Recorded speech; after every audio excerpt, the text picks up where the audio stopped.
You keep dancing with the devil. One day, he's gonna follow you home. What is up, everybody? Random Random Man here, bringing you my review for Sinners in one take. Yes, I, within the last hour, just got back from seeing this movie, and I wanted to get all of my thoughts out there in one shot, like I've been doing for a lot of my reviews lately. But with this one in a longer format, I needed to, just express what I thought of the movie right away, because there's a lot to talk about here. So, the plot of this period action horror film follows two twin brothers who return from Chicago to Mississippi in 1932 to start fresh, but they are confronted by a supernatural presence. And that's all I will say in terms of saying that whole synopsis on a basic front, as, again, there's a lot to go into here. So going into this movie, I was definitely looking forward to it, as it's the latest film written, produced, and directed by Ryan Coogler. All four of his feature films prior to this I have seen, and, he's quite a talented filmmaker. Fruitvale Station I thought was fantastic. Creed, which is the legacy sequel to the Rocky Balboa series, was such a fresh rejuvenation of the series, while also introducing a new character and just doing all that encompassed that. And then, of course, he did Black Panther for the Marvel Cinematic Universe, which became the first comic book / superhero film to be nominated for the Best Picture Oscar. And that is definitely one of my top 10 favorites of the MCU here. And he also did the sequel, which of course had to work around the tragic circumstances of Chadwick Boseman passing away. But I thought that what was done there, I thought was quite strong. I like Wakanda Forever more than most people, and I think that he is 4 for 4 in terms of his feature films. And now he has Sinners, which is not based on any previous IP like he did with Creed and the 2 Black Panther movies. Fruitvale Station was based on a true story as well too. So this is his most original movie that he has done. And seeing the trailers, which I'll mention, and then also just the concept of it and having it take place about 9 decades ago, and then having Jordan, who he has now collaborated with 5 times in a row now. All of his feature films feature Jordan. And all of it coming together, it looked like it's something that I was going to be into, even with a bit of the horror angle and the edge that goes into that whole supernatural element that I mentioned in the synopsis. And so getting right into it, talking about Jordan, Michael B. Jordan, starting out with the cast and their performances. We have Michael B. Jordan as Smoke and Stack, 2 twin brothers. And this is something lately that I've seen with some actors playing dual roles or multiple roles. We had multiple Mickeys in Mickey 17, all played by Robert Pattinson, and he's outstanding. And then we have Jordan, who plays these 2 guys and has like a bit of different tics and personalities that differentiate them from each other. From how they're dressed, you can tell who they are as well too. Smoke wears blue, Stack wears red, even with their gold grills or whatever they have on their teeth.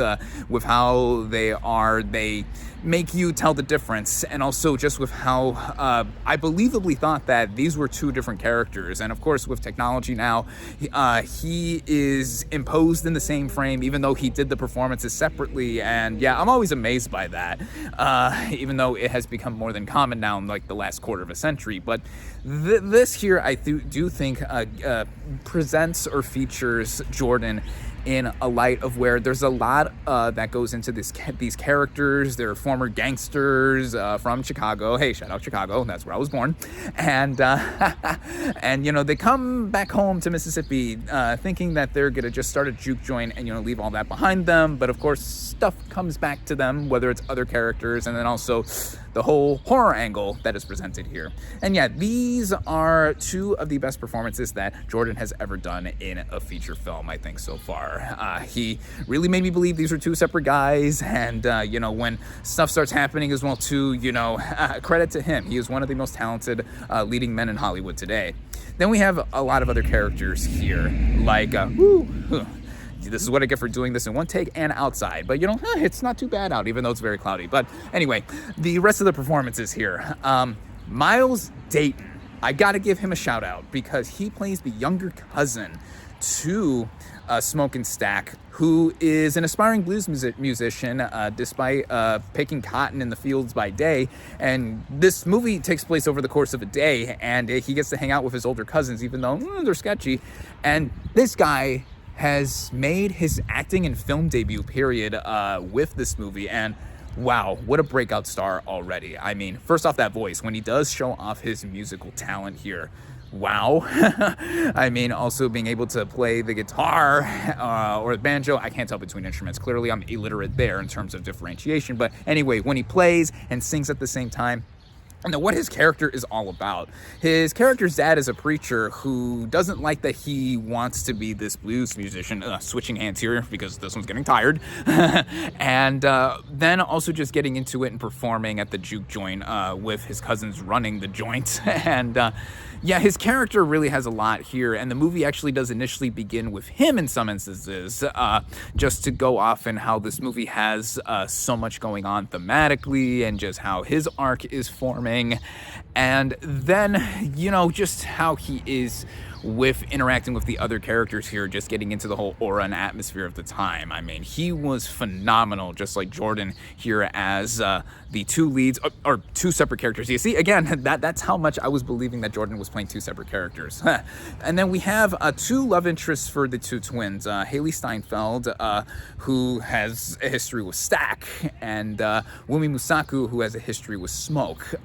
Both of them, I thought, brought quite a bit, playing clearly two different personalities here, also just in relation with how they are with the two separate twins. They are superb. There's also Delroy Lindo I gotta give a shout out to. Oh my god. Delroy Lindo as this other blues musician that the twins hire so that he can perform at the juke joint, and I, like many people, thought he was robbed of a Best Actor Oscar nomination for Da 5 Bloods because of just what he brought to that movie, playing that character. I mean, oof. And then here, I think he steals a lot of the movie. If I were to single anyone out as my personal favorite performance of the film, I think it'd be Lindo, because he's funny with a lot of the dialogue moments that he has here. Also just what he is doing, just being this presence. He is a class act, like I say, with a lot of veteran actors like him. Switching hands again. And yeah, Lindo, just utterly terrific here. And then we have others that come in, whether they have big or small roles. Lee Jun Lee plays this shopkeeper with her character running a business with her husband and daughter, who gets quite a bit to do, especially later on in the movie. Jack O'Connell plays an Irish character who is essentially the roots of where the villainy comes in here. I mean, you could say he's the movie's main villain, and when he shows up, and then the whole supernatural element involving him, and I thought he did well for what he had to do, because it's a basic kind of character archetype that you could do. But again, what the movie's more concerned with is mixing and fusing a lot of other genre elements together, and, you know, all the performances here, I think this is quite an ensemble here. This is an excellent ensemble of actors here, and then you get into the vision by Ryan Coogler here, writing and directing. What he is doing in this film basically shows off how his imagination and all the stories that he has mentioned in interviews that he was inspired by with family, and then a lot of Black history and just what the community has gone through here in the U.S. In the South. I mean, this is post-American Civil War, but, you know, Jim Crow was active before the Civil Rights Movement. And when the movie begins, it makes it clear that music is a big element of this movie too, which I'll get to with some of the technical elements, but then also just seeing how these characters are introduced here. Again, the twins are returning from Chicago to Mississippi to open up this business, and then we see how each different characters come together and they're interacting as the whole movie takes place over the course of a day, leading into the whole majority night sequence at the juke joint. But with each act that the movie movie has, it progressively turns into a different kind of feel and vibe. Again, the first act of this movie is us getting acquainted with these characters and just getting into how we are immersed with how this movie takes place. I mean, it is rich in immersion. That is one huge thing that this movie has. The second act is when this juke joint is officially grand opened at night, and we still see these characters interacting with one another and just how they are together, and then some of the villainy coming in the background. Then the third act, that's when it straight up gets into a lot of the horror elements here and the action, because it builds up to this action sequence and how it's all balanced out and blended together. I think Coogler is a master at this, on top of like helming his own script and just having an overall vision for this thing. And how the movie's devilishly designed in the best way possible really adds on to it. Again, with it being rich in immersion. A lot of the craftsmen and women who won Oscars for Black Panther do return here. So we have, for example, Ruthie Carter won Oscars for both Black Panther movies, doing the costume design here. How everyone is decked out and dressed, like the suits that the twins wear, or the dresses that a lot of the women characters wear, and just how like it's all designed looking like it's from the early 1930s. The production design, the sets, Hannah Beachler, who won Best Production Design for Black Panther, did all of that here. It looked like I was really in the South. And then like the juke joint itself, from the outside, it doesn't look that big, but like of course we get a sense of how, yeah, these people are all partying and dancing, they're all together. There's even one moment, which I'll get to in a pretty standout sequence, that gets us a sense of the scale here of what the movie's going for. And then the original score, the music by Ludwig Göransson. He won Best Original Score at the Oscars for Black Panther, the first film, and he just won a second last year for Oppenheimer, my favorite movie of 2023 and my favorite movie of the decade thus far. And that is such an iconic score by now. And then here, he infuses a lot of different sounds like he does with Oppenheimer. He played with a lot of strings and electronic elements there, to get into the psyche of the titular character's head. Here, because the movie is set in 1932 Mississippi, he's using a lot of blues elements here, a lot of blues instruments with the strings and the sounds, and how one of the characters, like I said, is an aspiring musician, and then going into how the history of this movie, like its whole mythology, or at least what it's working with and connecting with the characters, goes in musically. The aforementioned standout sequence that I'm getting to now involves when the performance of blues is happening with the whole party just going into kind of like a fantasy, sort of, or just kind of like going forward and back in the past. I'm trying not to divulge too much, but this stand-up musical sequence, you'll know what I'm talking about if you have seen the movie. It's simulated as if it was done in one take, or at least it's moving all around, and you get a sense of how, like, history is playing out and how it all comes together. I mean, that is probably my favorite sequence I've seen in any movie so far in 2025. I just was so in awe of that. And again, with what Göransson does with his score, I mean, I really think that he is one of the current masters of film scores, or just music composition in general right now, with any kind of multimedia, because he's a genius. He's just an utter genius. Just how it all comes together technically, I mean, I was just so suckered in with this movie. And again, thematically, the movie has a lot working with itself, whether we're talking about the characters infused with the real-life history that this movie is set in as a period piece. It is meticulously metaphorical. And when we do see all the more genre elements come into play, I feel like it supplements a lot of that to really add on to the experience that at least I was having while watching it, because of it feeling like I was in a different place, in a different time. And it runs all together at about 2 hours and 17 minutes. And I mentioned that all including credits because you are not going to get up right away when this movie does end. There's some sequence interlaced with some of the initial end credits, but there's a mid-credit scene that plays out for another several minutes that ties everything together with what the movie was initially presenting and stuff. And I consider that maybe a nitpick on my end of like, why was this integrated as a mid-credit scene? Couldn't have just been tacked on at the end of the movie before the credits started rolling. But in any sense, yeah, like the way that does come together, I thought it was a great scene and all that. Just my own hiccup with it just occurring after the initial end credits start and such. I mean, it's like if you've seen Spider-Man Far From Home, I mean, who hasn't by now? I mean, with that mid-credit scene technically being the real end of the movie, and it kicked off or kick-started what was happening with No Way Home years later, like, come on. But with that, I still thought it worked in well with the narrative just to cap everything off. And then there's also a post-credit scene after all the credits are all finished that I thought was a nice moment as well. It was teased a little bit with how the movie was concluding and wrapping up and all that.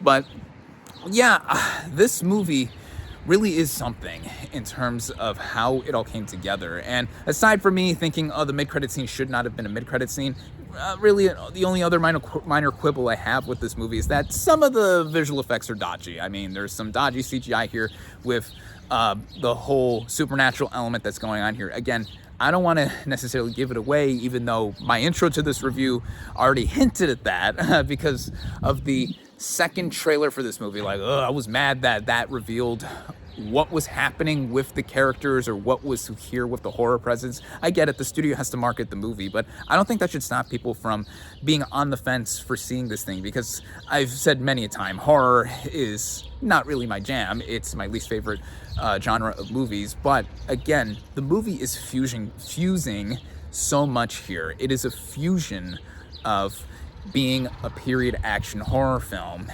And I think that this movie coming out on Easter weekend currently, happy Easter in advance, it's tomorrow, yesterday was Good Friday, the title being Sinners, and there being a lot of biblical and just religious elements here too. I mean, one could argue saying how each one of us being human, I mean, there's a little bit of sin in all of us to be human and such. I mean, however religious you are. I'm not religious at all. I was raised Catholic, but, you know, I've been far from that now in my adult life. But in any sense, again, this just goes into how much depth that this movie has. I mean, there's so much in here, and I can go on and on and on about it, but, you know, I'm running at over 17 minutes here now with my review. But I think this film is easily now my favorite movie of 2025 thus far.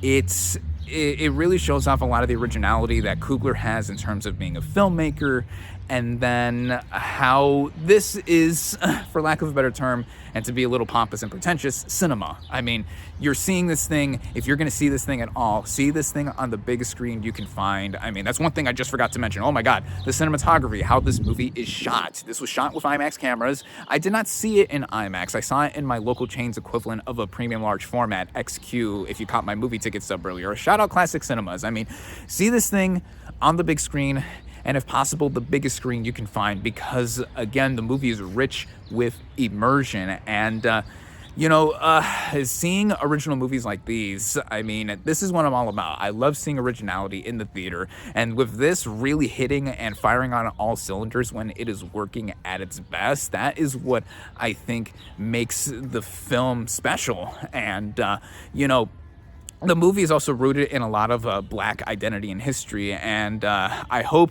that community does come out in droves to see this movie. I mean, I saw quite a bit of members of my audience who appeared to be from the Black community, so that's great, because of course they're getting in on name recognition from some of the stars, and I also assume Ryan Coogler, just with the concept as well too. But, you know, I myself was just so into it regardless, and ooh, that siren really, ooh. Again, this is what I get for doing this all outside and in one take. But yeah, but with all of this coming together, yeah, I hope the movie really does make a splash this weekend. And with everything that I've said all together, if you couldn't already tell, I loved Sinners. Again, this is now my favorite movie of 2025 thus far. I highly recommend it. And with all of that being said, my final verdict for Sinners is 4.5 out of 5 stars. And there you have it. Thank you all, as always, for watching. Be sure to like this video, comment on what you thought of Sinners, social media links in the description, subscribe to my channel for more, and I'll catch you on the next movie review.